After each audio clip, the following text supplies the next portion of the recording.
오늘 저는 본문 말씀을 가지고 하나님의 상속자가 되는 길이라는 제목으로 말씀을 나누겠습니다. 오늘 본문은 그리스도인들이 누구인가, 그 사람이 이방인이든지 유대인이든지 혹은 교회를 오래 다니신 분들이든지 아니면 그렇지 않든지 그리스도인은 누구인가, 그리스도인의 정체성에 대한 내용으로 시작하고 있습니다.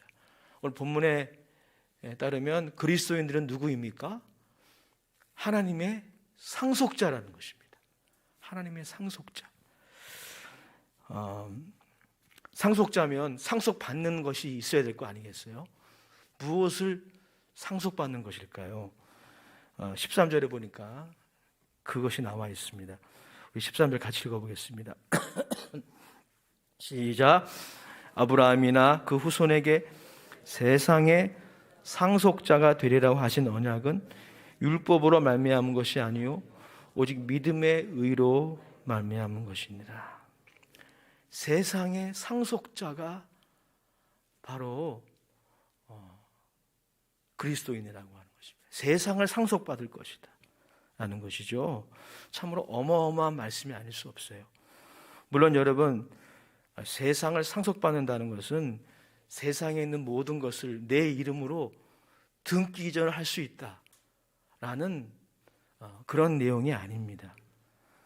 또 하나님의 상속자가 된다는 것은 나중에 우리가 죽어서 천국에 간다라고 하는 것만을 의미하지는 않습니다. 그러면 세상을 상속받는다는 것은 무엇을 의미할까요? 이것은 우리가 세상에 사는 동안에 경험하는 이 결핍의 현실, 우리는 이 세상에 살면서 결핍을 많이 경험합니다. 부족함을 많이 경험합니다. 어려움을 많이 경험해요. 그러한 세상의 삶에서 우리의 제한된 능력과 지혜에 갇혀 있는 것이 아니라 하나님의 무한한 능력과 지혜를 끌어다 쓸 수 있는 그런 신분이 되었다는 거예요. 그 사람이 바로 하나님의 상속자입니다. 그러니까 여러분, 우리 모두가 다 조지 뮬러처럼 살 수 있는 거예요. 여러분, 조지 뮬러 어떤 사람이죠? 여러 가지 그런 정의들이 가능하겠지만 그는 5만 번 기도 응답 받은 분이에요. 여러분, 몇 번은 기도 응답 받으셨나요? 우리 인생에 내가 기도해서 응답받은 것들을 계산해 볼 필요가 있거든요.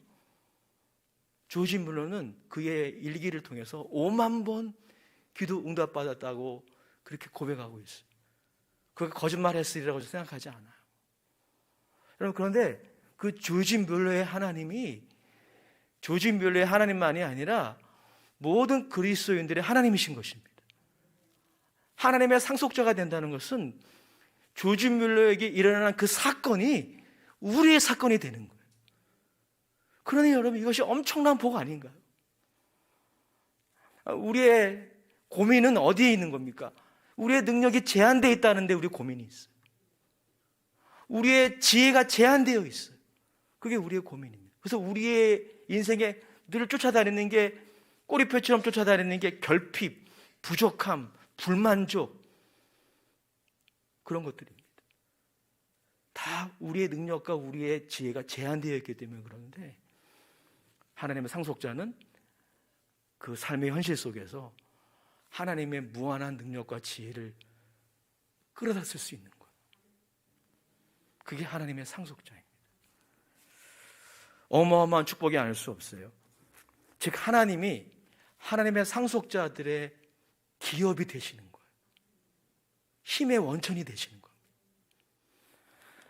거예요. 일찍이 하나님은 아브라함에게 나타나셔서 그가 하나님의 상속자임을 확인해 주셨어요. 창세기 15장 1절에 이런 말씀이 있죠.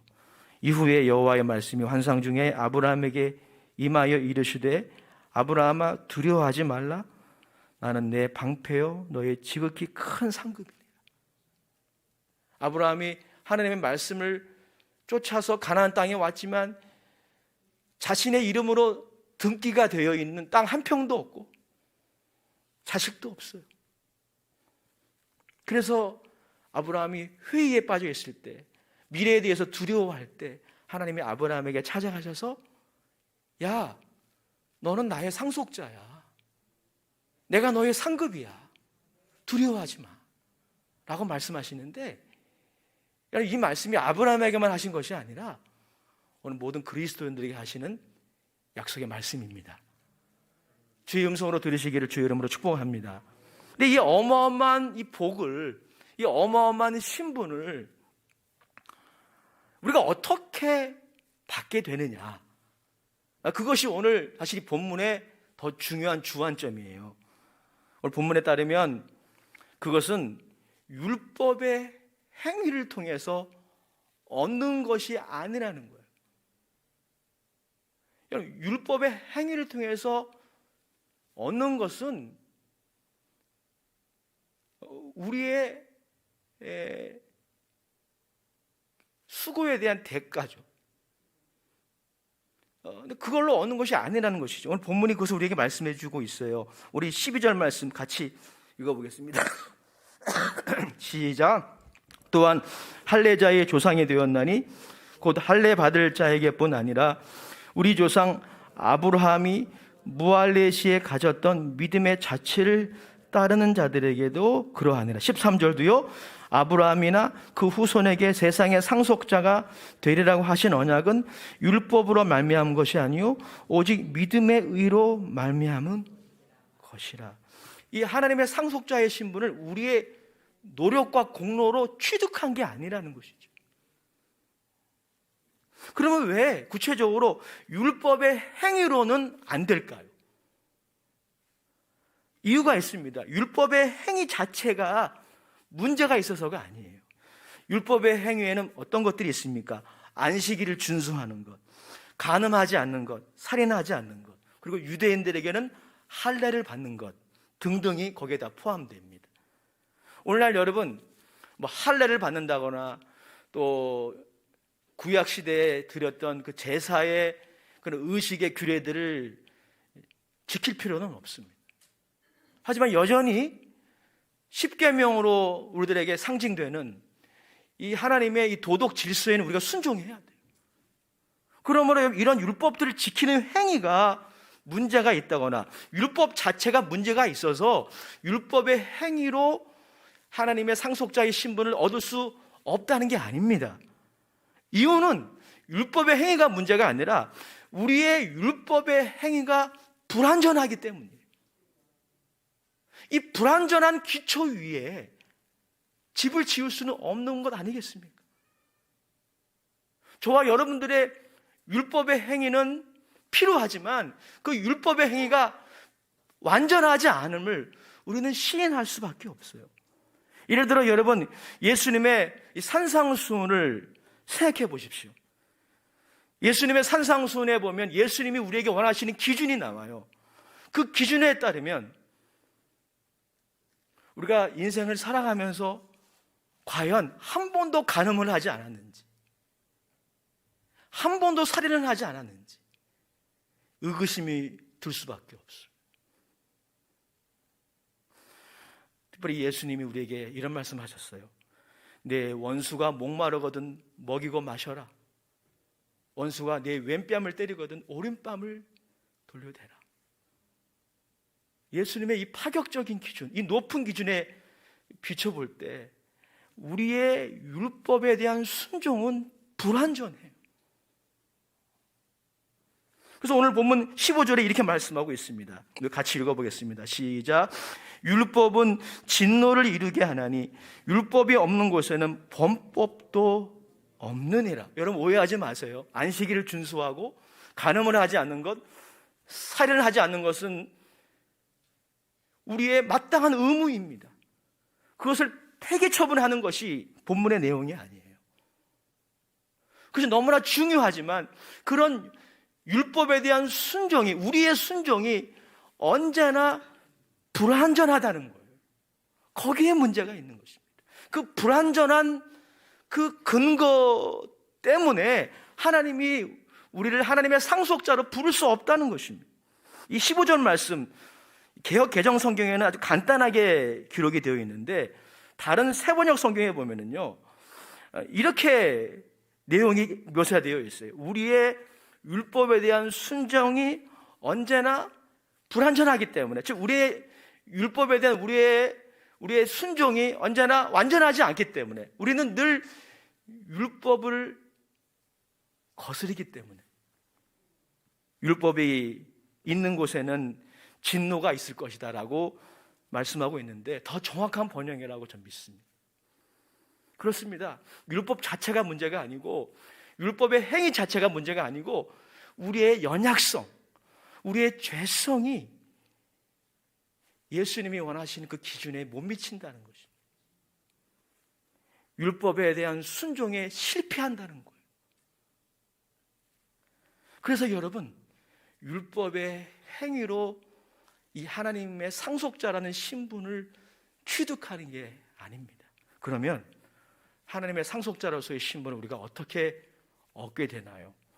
본문에 보면 믿음으로 얻게 된다는 것입니다. 16절이 바로 그것이죠. 16절 같이 읽어보겠습니다. 시작. 그러므로 상속자가 되는 그것이 은혜에 속하기 위하여 믿음으로 되나니 이는 그 약속을 그 모든 후손에게 굳게 하려 하심이라. 율법에 속한 자에게뿐만 아니라 아브라함의 믿음에 속한 자에게도 그러하니 아브라함은 우리 모든 사람의 조상이다. 어떻게 우리가 하나님의 상속자가 됩니까? 믿음으로 된다는 거예요. 할렐루야. 이 말은 은혜로 된다는 것과 동의어예요. 우리의 율법에 대한 순종이 중요하지만 그것이 불완전하기 때문에 하나님이 그것을 근거로 우리들을 하나님의 상속자로 부르시는 것이 아니라 은혜로 부르시는 거예요. 믿음으로 우리는 하나님의 상속자의 신분이 되는 것입니다. 이것을 잘 보여주는 것이 바로 아브라함의 이야기입니다. 여러분, 아브라함이 원래는 하나님의 상속자로 살지 않았습니다. 사도행전 8장에 보면 아브라함이 갈대아 우리에 살고 있을 때 하나님이 먼저 그에게 나타나셨어요. 그리고 그에게 약속의 말씀을 주셨죠. 그 약속의 말씀의 내용이 창세기 12장 1절 2절에 나와요. 그리고 그 하나님의 약속의 말씀이 아브라함에게 임하였을 때 아브라함 안에 생긴 것이 뭐냐면 바로 믿음이에요. 그래서 믿음으로 된다는 것은 하나님의 은혜로 된다는 것과 동의어인 것입니다. 믿음이라는 게 뭡니까? 그것은 사실 우리가 주어이지만, 그렇죠? 내가 믿어야 돼요. I believe, you believe. 내가 믿어야 되고 여러분들이 믿어야 합니다. 그런데 믿음의 주어는 우리지만 그 믿음이 우리 안에 생기게 하시는 분은 하나님이세요. 하나님의 약속의 말씀이 우리 안에 만들어내는 것, 그것이 바로 믿음이에요. 아브라함의 이야기가 그것을 우리에게 잘 보여주는 것입니다. 하나님의 약속의 말씀이 아브라함에게 임하였을 때, 그가 하나님의 말씀을 듣게 되었을 때 하나님의 약속의 말씀이 그 안에 하나님에 대한 신뢰를 만들어낸 거예요. 그래서 로마서 10장에 유명한 말씀이 있죠. 믿음은 들음에서 나오며 들음은 그리스도의 말씀으로 말미암느니라. 믿음도 하나님의 선물인 거예요. 로마서 강의의 저자 박영선 목사님에 따르면 오늘 로마서 4장은 아브라함의 믿음이 정말 대단했다. 자식이 하나도 없었는데, 그리고 사라의 태가, 사라의 그 여자로서의 자녀를 낳을 수 있는 능력이 제로였는데도 믿었다. 이렇게 아브라함의 믿음의 대단함을 강조하라는 본문이 아니라는 거예요. 전 동의합니다. 오늘 본문의 강조점은 어디에 있습니까? 하나님이 하셨다는 거예요. 하나님이 다 하신 거예요. 하나님이 아브라함에게 찾아가셔서 그에게 약속의 말씀을 주셨고, 그 약속의 말씀이 창조의 능력을 발휘해서 아브라함 안에 전에 없었던 하나님에 대한 믿음을 일으키게 만든 것입니다. 여러분, 하나님의 말씀은 이처럼 창조의 능력이 있어요. 생명의 능력이 있어요. 창세기 1장에 보면 하나님이 빛이 있으라 말씀하실 때 빛이 생겨버렸어요. 이게 하나님의 말씀의 능력이에요. 창조의 능력이에요. 생명의 능력이에요. 살리는 능력이에요. 이 하나님의 약속의 말씀에 대한 반응이 바로 믿음이에요. 하나님의 은혜에 대한 반응이 믿음이에요.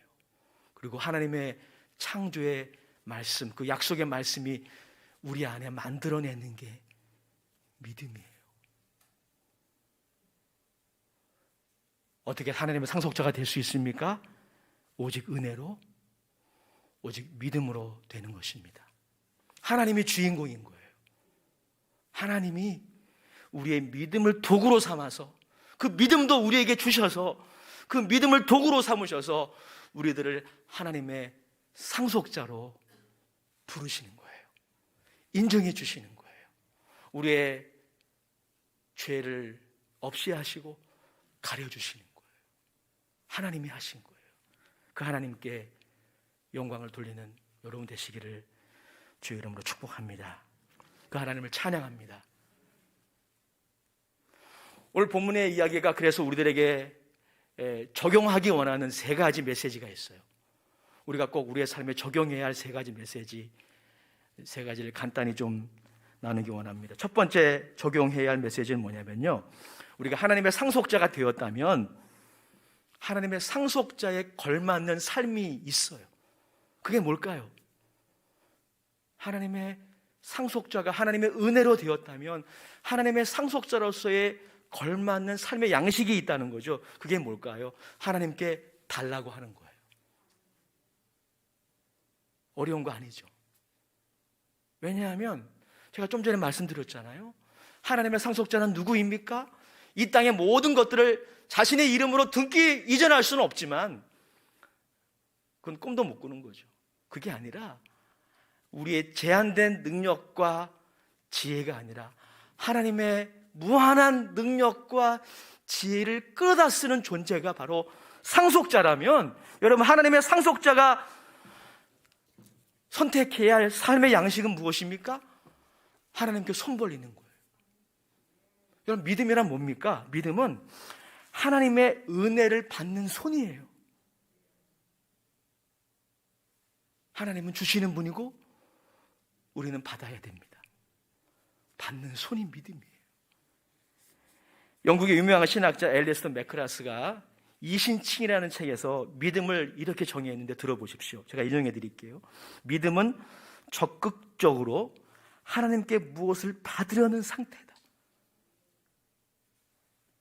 하나님께 손 벌리는 거예요.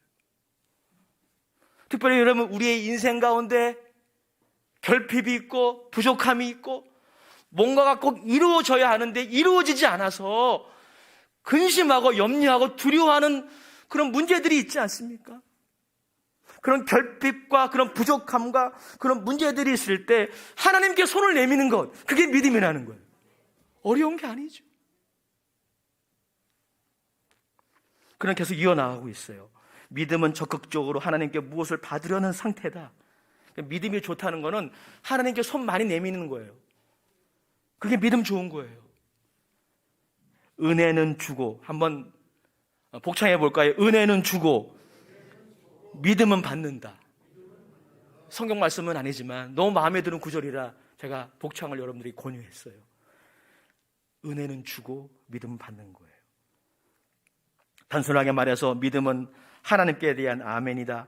바울은 하나님과 이러한 관계를 맺은 사람이라면 누구나 아브라함과 체결한 언약 안에 들어왔다고 생각했다. 칭의는 믿음을 통하여 은혜로 받는다. 다른 말로 하자면 은혜롭게 주시는 분은 하나님이고 믿음으로 받는 쪽은 우리다. 사랑하는 여러분 인생 가운데 부족함이 있을 때, 결핍이 있을 때 그게 사랑일 수도 있어요. 이게 우리의 현실이에요. 우리는 늘 사랑이 부족해요. 그게 물질일 수도 있어요. 그게 지혜일 수도 있어요. 사람들의 인정일 수도 있어요. 기타 등등. 뭔가가 부족할 때, 뭔가 결핍이 있을 때 하나님의 상속자는 누구입니까? 하나님의 상속자가 선택해야 할 삶의 스타일은 뭐예요? 기도의 골방으로 들어가는 거예요. 여러분의 인생 가운데 결핍이 있을 때 여러분이 가야 할 곳은 카페가 아닙니다. 여러분의 인생에 부족함이 있을 때 여러분이 가야 할 곳은 핸드폰이 아니에요. 여러분이 가야 할 곳은 기도의 골방이에요. 이 성전이 기도의 골방일 수도 있겠죠. 여러분, 조지 뮬러가 5만 번 응답받았어요. 그 말은 무슨 말이냐면 5만 번 기도했다는 거예요. 여러분, 몇 번이나 하나님께 구하고 계셔요? 하나님께 달라고 많이 하세요. 그게 상속자의 삶이에요. 왜 우리 인생 가운데 하나님의 상속자가 되었지만 왜 우리는 행복하지 않을까요? 이건 저에게 질문하는 거예요. 또 여러분들에게 질문하는 거예요. 여러분, 하나님의 상속자가 됐다라고 하는 것은 이 어마어마한 복이에요. 근데 우리는 이 복을 체감하지 못하고 있을까? 그 이유 중에 하나는 우리가 하나님께 구하지 않기 때문이에요. 야고보서 4장 2절이 우리에게 그것을 잘 보여줍니다. 우리 같이 읽어볼까요? 시작. 너희는 욕심을 내어도 얻지 못하여 살인하며 시기하여도 능히 취하지 못함으로 다투고 싸우는도다. 너희가 얻지 못함은 구하지 아니하기 때문이요 구하여도 받지 못함은 정욕으로 쓰려고 잘못 구하기 때문이다. 여러분들이 뭔가를 얻기 원한다면, 뭔가가 결핍이 있고 부족하기 때문에 뭔가 필요한 것이 있다면 욕심 부리지 마세요. 얻지 못합니다. 시기하지 마세요. 얻지 못합니다. 다투고 싸우지 마세요. 결코 얻지 못합니다. 구하세요. 구하세요. 여러분들이 받지 못하는 이유, 성경은 아주 간단하게 그 이유를 제시합니다. 구하지 않기 때문에. 하나님의 상속자의 삶은 구하는 삶이에요. 하나님께 달라고 많이 하십시오. 사소한 곳에서 대단한 곳에 이르기까지. 오늘 본문의 두 번째 적용 메시지는 무엇입니까? 우리에게 혹 있을 수 있는 특권의식을 버려야 한다라고 하는 것입니다. 여러분, 특권의식이란 무엇입니까? 내가 먼저 예수를 믿었고 내가 먼저 교회를 출석했기 때문에 그래서 내가 사람들에게 대우를 받아야 한다라고 하는 나의 공로에 대한 주장, 이것이 바로 특권의식이에요. 이것이 당시 로마 교회의 문제였던 것 같습니다. 오늘날에도 좀 다른 형태이지만 우리 교회 안에도 이런 특권의식들이 우리 공동체의 건강을 해칠 수 있는 주범이에요.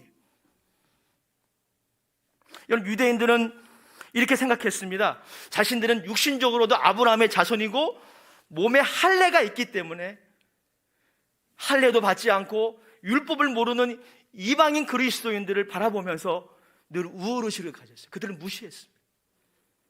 반대도 마찬가지였습니다. 이방인 그리스도인들은 유대인들을 바라볼 때 저 사람들은 예수님을 십자가에 못 박은 사람들이야. 예수 믿기로는 우리가 먼저 믿었어. 이거 왜 이래 이거? 이게 이방인들의 특권의식, 유대인들의 특권의식, 이방인들의 특권의식, 이 특권의식이 교회를 분열시키는 주범이었다고 하는 것이죠. 오늘날도 마찬가지예요. 여러분, 이 특권의식을 몰아내는 방법이 있어요. 은혜의식을 가져야 돼요. 할렐루야. 은혜의식은 뭡니까? 이런 거죠. 한번 따라 합시다. 나는 하나님의 은혜를 과분하게 받았습니다. 여러분, 이런 의식이 있으신가요? 스스로에게 한번 질문해 보십시오. 나는, 이명수는 하나님의 은혜를 과분히 받았어요. 나의 나된 것은 하나님의 은혜예요. 이런 의식이 있으신가요? 오늘 로마서 4장에서 사도 바울은 그것을 우리에게 암암리에 요청하는 거예요. 아브라함이 하나님의 상속자가 된 것은 그가 할례를 받아서가 아니라는 거예요. 하나님이 그에게 전적으로 은혜를 베푸셨기 때문에 그렇게 됐다는 것을 바울이 왜 강조할까요? 아브라함의 육신의 우선 유대인들이나 그리고 모든 이방인들이나 하나님의 상속자가 되는 길은 오직 은혜, 오직 믿음밖에 없음을 강조하는 거예요. 이 강조를 통해서 바울이 겨냥하는 것은 특권의식. 사도 바울은 자기 스스로도 그 은혜의식 속에 살고자 했고, 그리고 살고 있다고 그렇게 고백했습니다. 고린도전서 15장 10절의 말씀 다 같이 읽어보겠습니다. 여러분의 고백이 되었으면 좋겠어요. 시작. 그러나 내가 나 된 것은 하나님의 은혜로 된 것이니 내게 주신 그의 은혜가 헛되지 아니하여 내가 모든 사도보다 더 많이 수고하였으나 내가 한 것이 아니요 오직 나와 함께 하신 하나님의 은혜로라. 아멘. 이 고백이 다시 한번 부탁드립니다. 저 여러분들의 고백이 되길 바랍니다. 우리가 이 하나님의 은혜를 곰곰이 따져보지 않아서 그렇죠. 여러분이 지금 받고 있고 또 옛날에 받았고 앞으로 받을 하나님의 은혜를 곰곰이 따져보면은요, 이 고백을 하지 않을 수 없을 거예요. 곰곰이 따져보지 않아요, 우리가. 수박 겉핥기식으로. 제가 어제 설교문에 없는 내용인데 생각이 났어요. 어제 이렇게 샤워를 하다가 문득 하나님께 감사할 제목이 생각났어요. 하나님, 이 추운 겨울에 온수로 목욕할 수 있음에 감사했어요. 여러분, 따져보면은요, 우리가 지금 받고 있는 은혜가 너무나 많아요. 감사할 제목이 너무나 많아요. 무엇보다도 우리가 이렇게 하나님의 상속자가 된 것, 하나님의 은혜 때문입니다. 우리의 죄가, 그 수많은 죄가, 머리털보다도 많은 죄가 가리움을 받는 것, 하나님의 은혜 때문이라면 그 어떤 특권의식이 우리 마음 안에 자리 잡을 수 있겠어요? 우리 옆 사람하고 인사합시다. 특권의식을 버립시다. 마지막 세 번째로 본문의 적용 메시지는 하나님의 약속의 말씀을 끝까지 신뢰하자라는 것입니다. 본문 말씀 16절 말씀 다 같이 읽어보겠습니다. 시작. 그러므로 상속자가 되는 그것이 은혜에 속하기 위하여 믿음으로 되나니 이는 그 약속을 그 모든 후세원에게 굳게 하려 하심이라. 율법에 속한 자에게뿐 아니라 아브라함의 믿음에 속한 자에게도 그러하니 아브라함은 우리 모든 사람의 조상이라. 우리가 하나님의 약속의 말씀을 믿을 때 그 약속의 말씀이 굳게 된다는 거죠. 즉 여러분, 이 말씀의 적용 메시지는 이 믿음의 본질에 대한 것입니다. 우리가 하나님의 약속의 말씀을 듣게 되면 어떻게 된다 그랬죠? 그것이 이해가 돼요. 성령의 역사로 거기에 동의하게 돼요. 이것이 하나님의 은혜입니다. 하나님의 약속의 말씀이 들려질 때 그게 이해가 되고 동의가 된다는 것은 이미 성령께서 역사하시는 거예요. 근데 그 세 번째 모습이 뭐냐면 신뢰예요. 신뢰란 이재철 목사님의 정의에 따르면 하나님의 은혜에 자신이 자신의 삶을 의탁하는 거예요. 그냥 입술로 주여 주여 고백하는 정도가 아니라 신뢰라고 하는 것은, 이게 믿음의 세 번째 본질인데, 신뢰라고 하는 것은 하나님의 은혜에 모든 것을 합력하여 선을 이루실 그 하나님을 믿는다면 그 하나님의 은혜에 나의 삶을 거는 거예요. 나의 삶을 의탁하는 거예요. 그게 바로 믿음이에요. 여러분, 아브라함은 바로 그 믿음을 우리에게 잘 보여주지 않습니까? 히브리서 11장 8절에 이렇게 말씀하고 있어요. 우리 같이 읽어보겠습니다. 시작. 믿음으로 아브라함은 부르심을 받았을 때 순종하여 장래의 유효 받을 땅에 나아갈새 갈 바를 알지 못하고 나아갔습니다. 아브라함이 하나님의 약속의 말씀을 들었을 때 그걸 이해하고 동의했고, 그리고 더 나아가서 신뢰했을 때 행동으로 옮겼어요. 그래서 여러분, 믿음과 행위는 뗄래야 뗄 수 없는 거예요. 아브라함이 진짜 믿었기 때문에 갈대아 우르 땅을 떠난 거예요. 그런데 여러분, 오늘 보십시오. 그가 갈대아 우르를 떠날 때 가나안 땅으로 가라 하나님이 하신 게 아니에요. 갈 바를 알지 못하고 출발했어요. 미래는 막연해요. 손에 잡히는 게 없어요. 눈에 보이는 것도 없어요. 실증할 수 있는 어떤 증거도 없어요. 그저 주의 말씀만 있어요.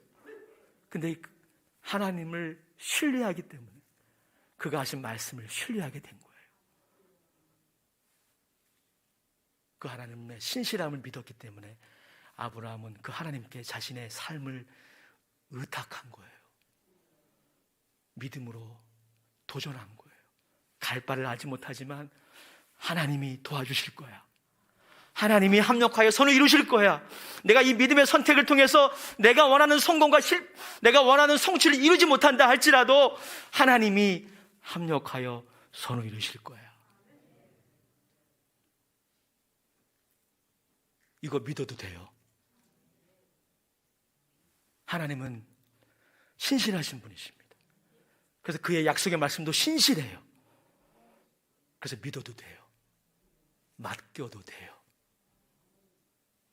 끝까지 하나님의 약속의 말씀을 신뢰함으로 하나님의 역사를 경험하는, 입술로만 주여 주여 고백하는 것이 아니라 여러분의 삶을 하나님의 은혜에 의탁함으로 하나님이 여러분의 삶 가운데 역사하시는 놀라운 그 기적들을, 하나님의 그 채우심을, 하나님의 그 놀라운 그 은혜들을 2023년도에 더 많이 경험하시기를 주의 이름으로 축복합니다.